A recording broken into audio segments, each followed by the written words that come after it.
নমস্কাৰ ছাত্ৰীসকল, আজি আমি নৱম শ্ৰেণীৰ সাধাৰণ গণিতৰ ৰেখা আৰু কোণ অধ্যায়ৰ অনুশীলনী 6.3 দুটামান প্ৰশ্নোত্তৰ কৰি দিবলৈ লৈছো। তোমালোকে যদি আমাৰ চেনেল প্ৰিজম ক্লাছেছ পাঠশালা সাবস্ক্ৰাইব কৰা হয়, সাবস্ক্ৰাইব কৰিব পাৰা আৰু ভাল লাগিলে ভিডিঅটো শ্বেয়াৰ কৰিব পাৰা আৰু তোমালোকৰ মতামত কমেন্টৰ সহায়ত জনাব পাৰা। আমি আমাৰ প্ৰশ্নটো চাওঁ। 3 নম্বৰ প্ৰশ্নটো চোৱা। এই চিত্ৰটোত AB সমান্তৰাল DE দিয়া আছে। AB আৰু DE সমান্তৰাল বুলি দিয়া আছে। BAC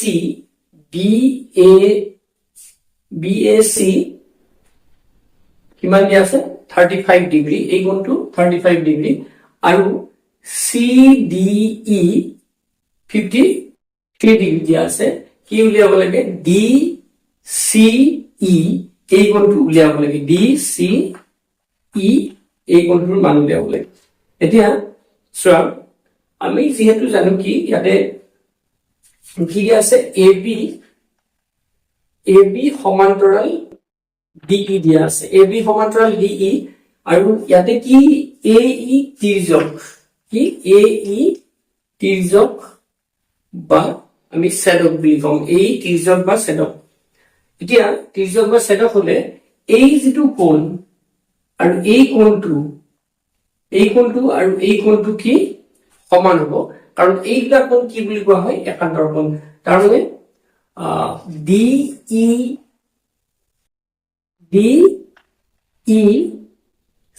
কোণ is equal to A বা আমি এইটো কি ক'ব পাৰো? BAC কোণ। আমি কাৰণটো লিখিম ইয়াতে একান্তৰ কোণ। এইটো কি কাৰণ? একান্তৰ। আৰু আমি জানো একান্তৰ কোণবিলাক সমান যদি এই ৰেখা দুডাল কি থাকে? পৰস্পৰ সমান্তৰাল, সেইটো তিৰ্যকে ছেদ কৰে। গতিকে এতিয়া চোৱা নেক্সট, গতিকে এইটো কোণ আমি পালো। এতিয়া এই ত্ৰিভুজটোৰ পৰা আমি যদি এইটো কোণ কিমান পালো? 35 ডিগ্ৰী পালো এইটো কোণ। এতিয়া এইটো কোণ 35 ডিগ্ৰী পালে আমি জানো কি ত্ৰিভুজৰ কোণ তিনিটাৰ মাপৰ সমষ্টি আমি জানো যে ত্ৰিভুজৰ কোণ তিনিটাৰ মাপৰ সমষ্টি কিমান? 180 ডিগ্ৰী। মাপৰ সমষ্টি 180 ডিগ্ৰী। গতিকে যদি মাপৰ সমষ্টি 180 ডিগ্ৰী হয়, গতিকে কি হ'ব তেতিয়া?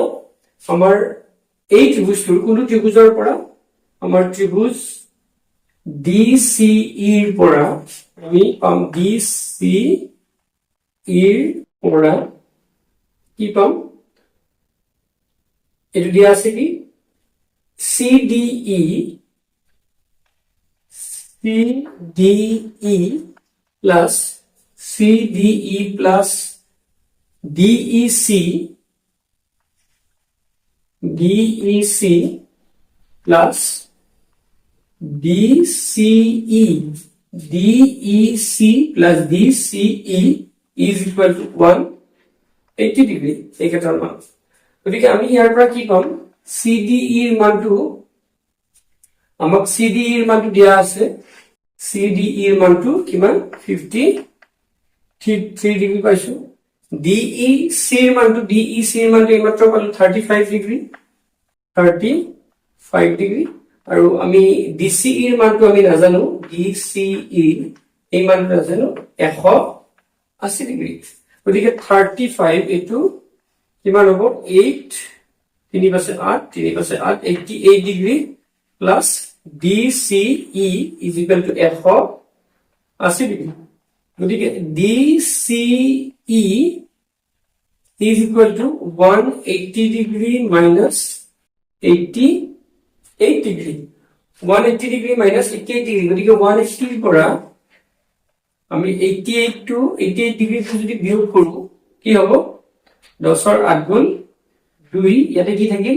7, 17ৰ 8 গুণ 9, তাৰ মানে 92 ডিগ্ৰী। গতিকে আমাৰ এনসাৰটো কিমান হ'ব? 92 ডিগ্ৰী হ'ব এই DCEৰ মান। এইবাৰ 6.3 অনুশীলনীৰে 4 নম্বৰটো চাবা।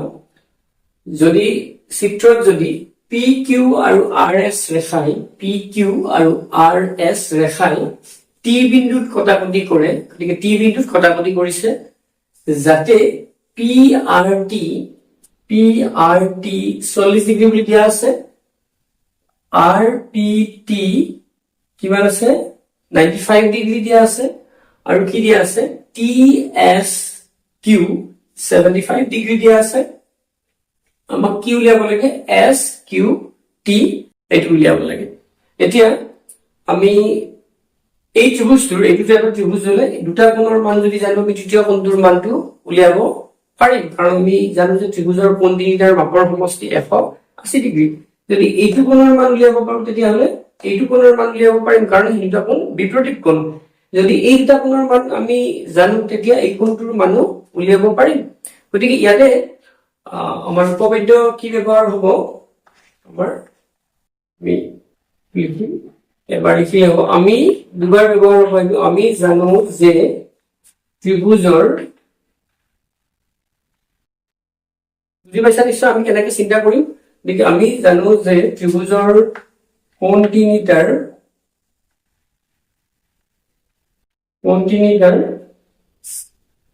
মাপৰ সমষ্টি কিমান 180 ডিগ্ৰী। গতিকে আমি কি ক'ব পাৰো ত্ৰিভুজ পি আৰ টিৰ পৰা আমি কি ক'ব পাৰো এইটো ত্ৰিভুজৰ পৰা পি আৰ টি কোণ পি আৰ টি এই কোণটো পি আৰ টি এই কোণটো plus R P T plus P T R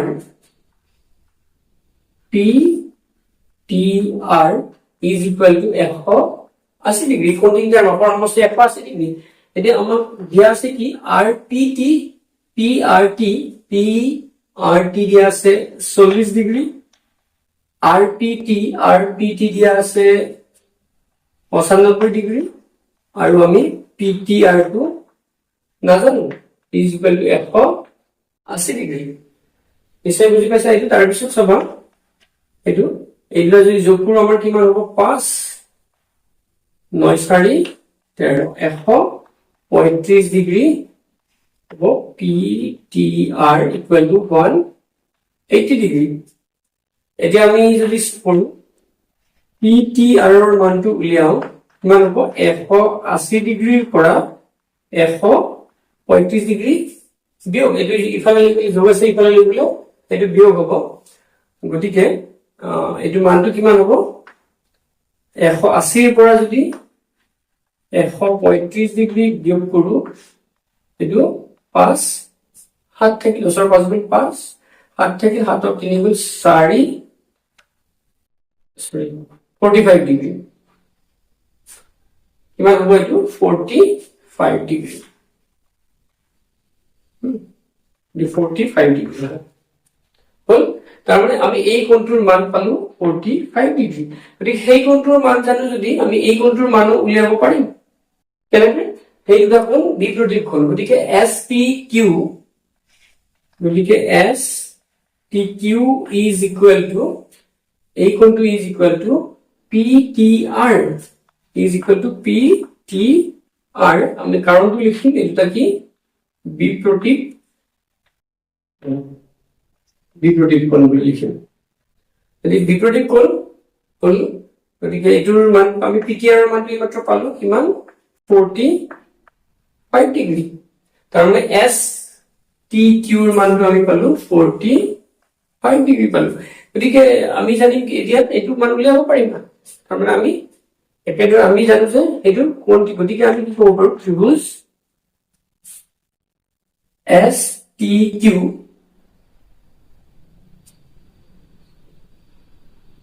Q S T বুলিও ক'ব পাৰি। কিউ এছ টিৰ পৰা আমি কি পাম আমি জানো যে কোণ তিনিটাৰ মাপৰ সমষ্টি কিমান 180 ডিগ্ৰী। গতিকে এইটো T S Q T S Q এইটো কোণ plus S T Q plus আমাক যিটো উলিয়াব দিছে এইটো S Q T equal to 180 degree গতিকে এইটো আমি ওপৰত লিখিব পাৰো লিখি লৈছো বাৰু টি এছ কিউ এইটো কিমান 75 ডিগ্ৰী এছ টি কিউ কিমান 45 ডিগ্ৰী আৰু আমি উলিয়াব লাগে S Q T equal to 180 degree নিশ্চয় বুজি পাইছা এইটোলৈকে এতিয়া আমি ইয়াতে কি ব্যৱহাৰ কৰিছো কোণ তিনিটাৰ নগৰ সমষ্টি 180 ডিগ্ৰী কাৰ ত্ৰিভুজৰ কোণ তিনিটাৰ নগৰ সমষ্টি 180 ডিগ্ৰী গতিকে এইটো তোমালোকে নিশ্চয় এইটো প্ৰশ্নটো আছে তোমালোকৰ মুছি দিছো মই গতিকে এইটো যদি আমি যোগ কৰো 75 ডিগ্ৰী প্লাছ 45 ডিগ্ৰী কিমান হ'ব আছে 10 7 11 তে 12 120 ডিগ্ৰী গতিকে 120 degree plus S Q T is equal to 180 degree গতিকে S Q T equal to 180 degree বিয়োগ 120 ডিগ্ৰী বিয়োগ কৰিলো গতিকে এইটো যোগ কৰিলে আমাৰ হ'ব S Q T is equal to 180 পৰা 120 বিয়োগ কৰিলে কিমান হ'ব 60 ডিগ্ৰী হ'ব গতিকে এইটো হ'ব আমাৰ এনসাৰ নিশ্চয় বুজি পাইছা গতিকে আমি এনেকে একদম সহজ আমি কি ব্যৱহাৰ কৰিছো কোণ তিনিটাৰ মাপৰ সমষ্টি 180 ডিগ্ৰী আৰু কি বিপৰীত কোণৰ কথাটো ইয়াতে ব্যৱহাৰ কৰিছো আজিলৈ আমি ইমানতে সামৰিছো ধন্যবাদ